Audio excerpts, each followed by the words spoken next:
Oke, pelan-pelan. Saya turunkan dari tugas fitrah perempuan dulu ya. 1.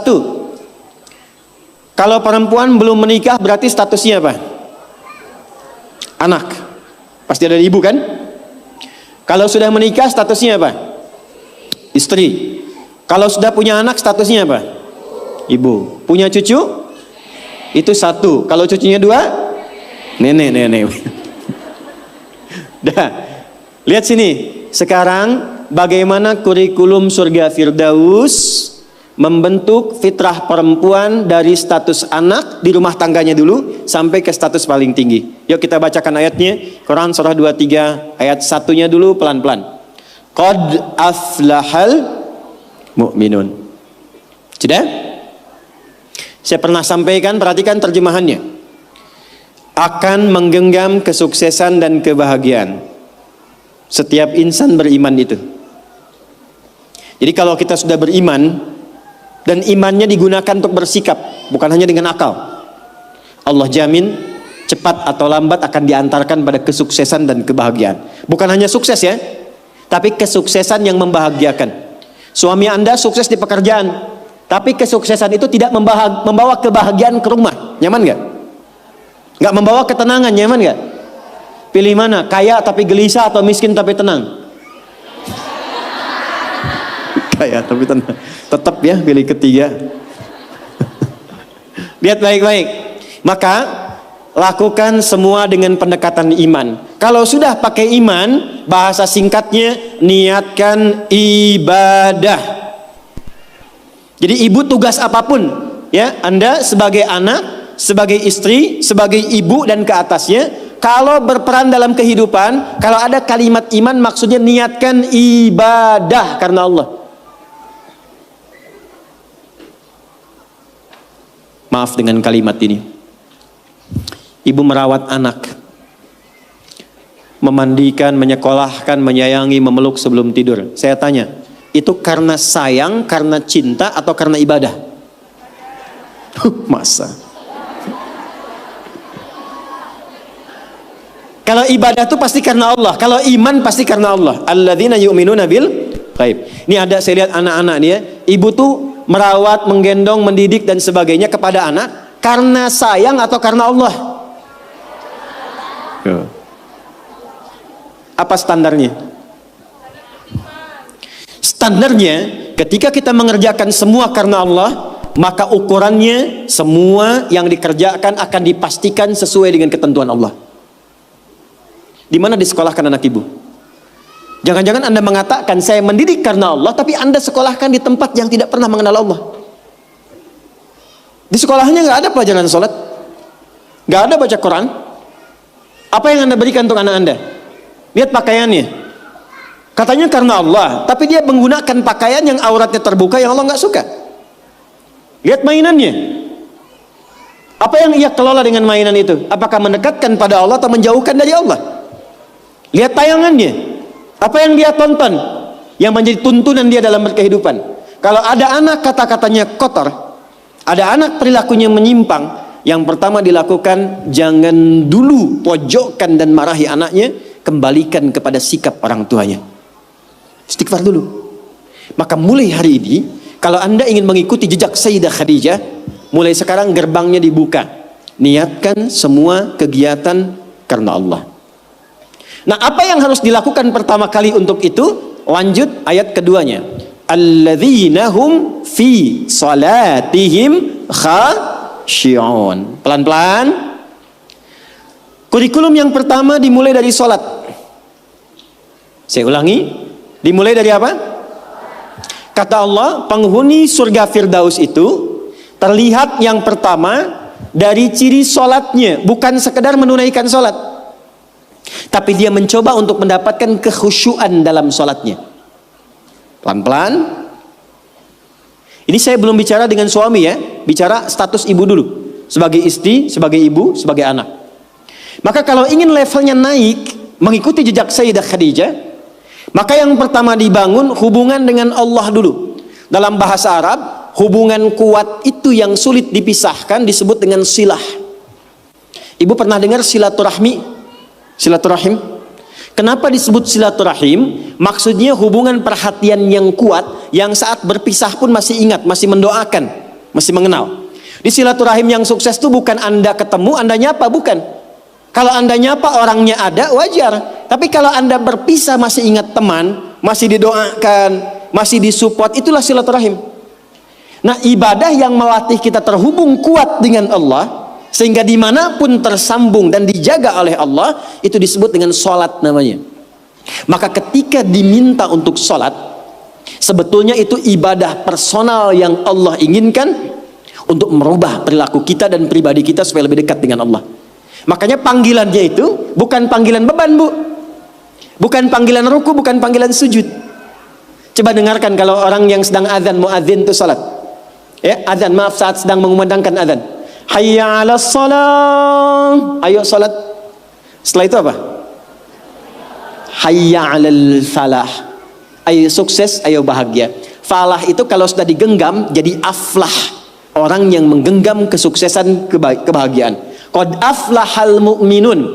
Orang beriman pasti menggenggam kesuksesan, kebahagiaan karena dia dekat dengan Allah. Maka saya kembalikan, kenapa yang pertama yang dilatih adalah sholat, dan itu mutlak bagi seorang perempuan. Karena nanti curhatan terbesar ibu ketika menghadapi tantangan dalam rumah tangga, itu akan banyak persoalan-persoalan yang diringankan oleh Allah ketika ibu optimal dalam sholatnya. Ibu bersyukurlah, catat ini kalimat saya, kalau ibu jaga sholat dengan baik, nanti saya tunjukkan yang pernah saya katakan, minimal 40 rakaat saja. 40 rakaat. Kalau yang sholat fardu berapa? 17 ya. Subuh berapa? 2. Duhur 4, asar 4, maghrib, isya. Ingat rumusnya ya. Itu nomor telepon Allah, koneksinya 24434. Jumlah 17. Sisanya 23 di mana? 12-nya rawatib. Oke. 11-nya tahajud. Ibu jaga aja dulu ini yang 40 dan lihat apa yang terjadi setelah konsisten menunaikan itu. Sebulan aja dulu. Sebulan dulu. Lihat apa yang terjadi setelah itu. Maka nanti kalau sudah terkoneksi ke dalam jiwa, sudah enak sholatnya, itu yang disebut dengan khusyuk. Suasananya beda, Bu. Bukan ngejar selesai sholat, tapi menikmati setiap bacaan dan gerakan dalam sholat. Pernah nggak ada masa-masa ketika sholat enak gitu rukunya? Pernah nggak? Sujudnya nikmat, pernah begitu? Itulah khusyuk. Itu kalau ibu sedang mencapai titik itu kemudian sholat dan minta sesuatu, itu tidak ada sekat yang terhijab yang dikabulkan oleh Allah Subhanahu wa Ta'ala. 2, saya cepat. Jangan cukupkan soleh sendiri, Bu. Karena sama-sama ingin ke surga Firdaus, kan ada suami, ada anak-anak. Maka pesan yang pertama penghuni surga Firdaus itu yang dipesankan bukan dunianya tapi akhiratnya. Contoh, suami mau berangkat, biasanya ibu pesan apa? Hati-hati ya Pak, gitu kan? Ya, sukses ya. Pernah nggak ibu bilang pertama kali yang disampaikan, ayah jangan lupa sholat ya? Pernah nggak? Tuh. Sekarang hari apa? Yang ke masjid siapa? Laki-laki perempuan? Yang ke masjid suami ibu, yang ke masjid laki-laki. Pernah nggak ibu siapkan pakaiannya? Pernah, bagus. Pernah nggak siapkan parfumnya? Bagus. Tapi pernah nggak ibu bisikkan di telinganya, Pak, nanti pas khatib duduk di antara dua khutbah, doakan rumah tangga kita samara sampai surga ya? Pernah nggak? Belum. Padahal di situ ada pesan kuatnya, di situ ada hikmah indahnya. Jadi ternyata sholat itu ketika dimunculkan ciri pertama, kita kemudian tebarkan ke semua anggota keluarga. Bu, kalau cuman hafal waktu sholat itu iman standar, surganya standar. Penghuni surga Firdaus dia menyiapkan sebelum waktunya. Oleh karena itu pulang dari sini, jangan sampai di rumah nggak ada jadwal sholat, Bu. Print out, bikin. Saya suka tempelkan di dinding rumah, di kamar, kadang-kadang di meja makan, sehingga begitu yang terlihat sebelum nunggu menu makan, waktu sholat. Jelas? Oke. 2, Walladzina hum 'anil lagwi mu'ridun. Agak cepat. Kita nanti akan bahas 3 saja. Walladzina hum, orang-orang yang menginginkan surga Firdaus itu, 'anil lagwi, dari hal yang tidak penting, yang tidak ada manfaatnya, mu'ridun, dia hindari. Saya ulang ya. Dari segala hal yang tidak bermanfaat dia menghindarkan diri dari segala yang tidak penting. Jadi penghuni surga Firdaus itu orientasinya yang bermanfaat saja. Yang penting apa? Kalau ada pertemuan, manfaat gak? Penting gak? Ada kumpul-kumpul, penting gak? Ada pengajiannya bermanfaat atau cuman kumpul-kumpul datang saja? Penghuni surga Firdaus, dia petakan semua kegiatannya dalam frame segala yang bermanfaat, segala yang penting saja. Sekarang mulai ibu evaluasi, bawa ke rumah. Dari ujung kepala sampai dengan ujung kaki. Mohon maaf sekali, pelan-pelan. Mohon maaf sekali. Cek ya. Cek. Coba agenda selama ini yang sudah dilakukan. Berapa kali lisan berkata yang tidak baik? Mata melihat yang tidak baik. Ibu punya agenda perkumpulan di mana saja? Anak-anak ditempatkan di tempat ngumpul di mana saja? Cek evaluasi semua, termasuk aktivitas suami, kira-kira bermanfaat gak untuk kehidupan?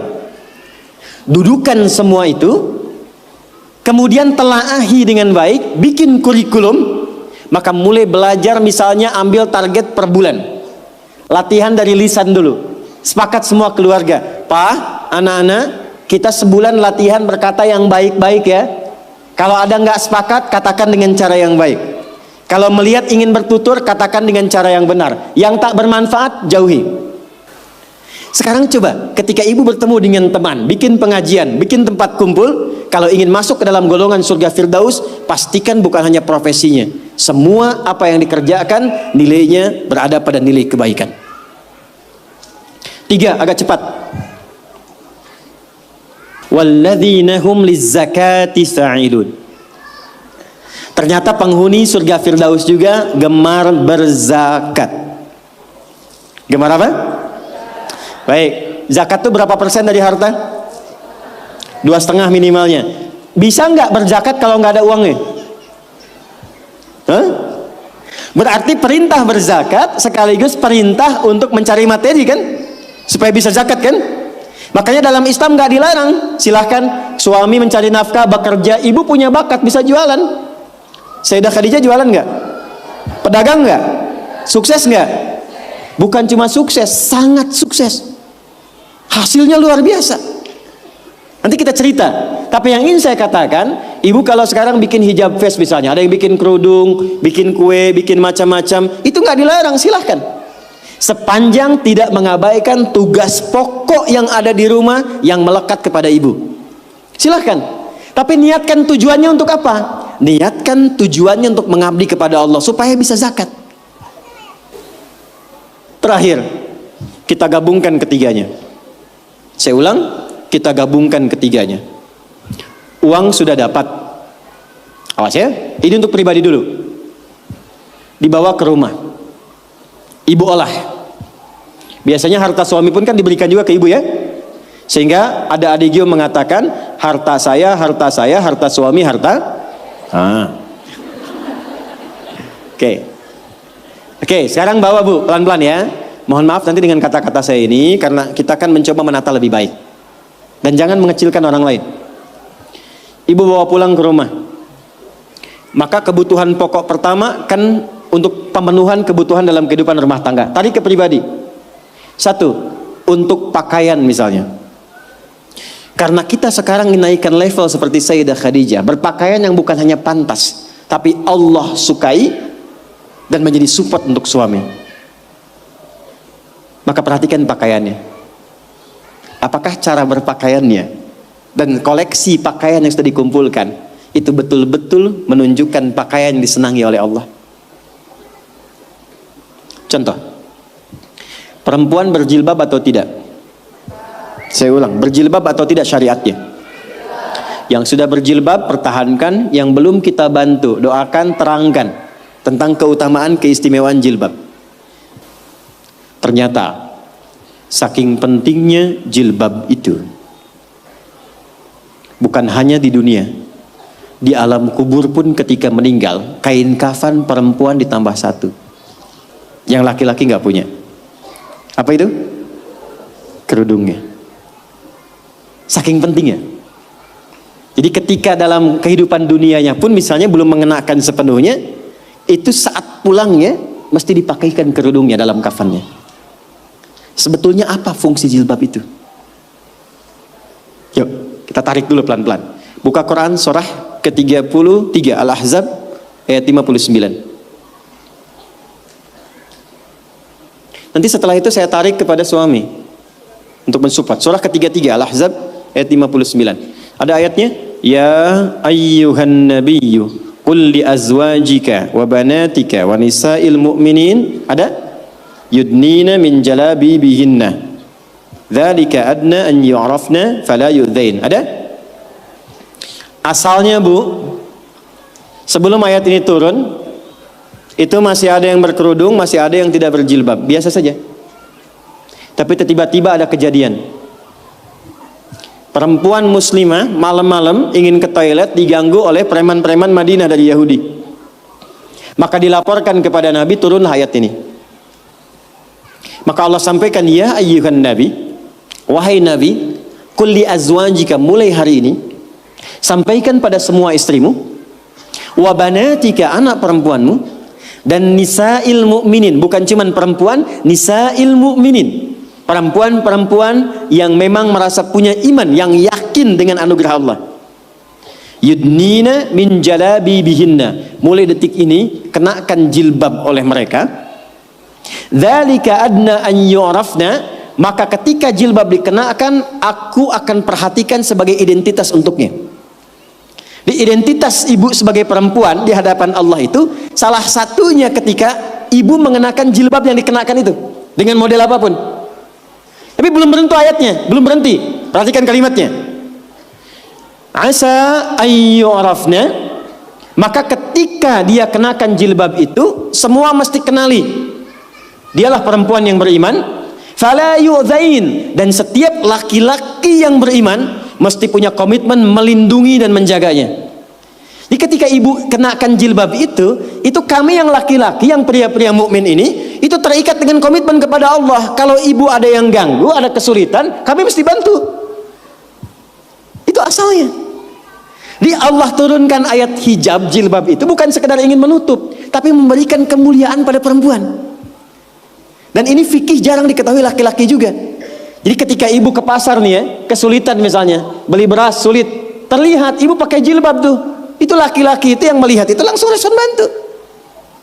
Dan Allah jadikan itu mengikat dalam fitrah hati setiap insan beriman. Itu poinnya.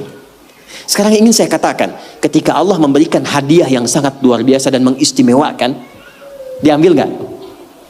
Diambil nggak?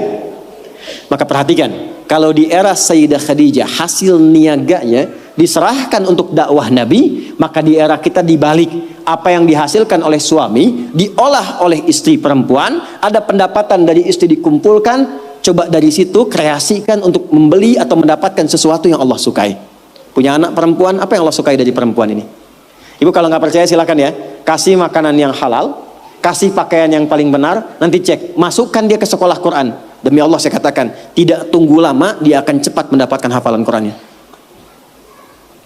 Karena ibu menyiapkan dia untuk mendapatkan kalam Allah dengan penampilan yang Allah sukai.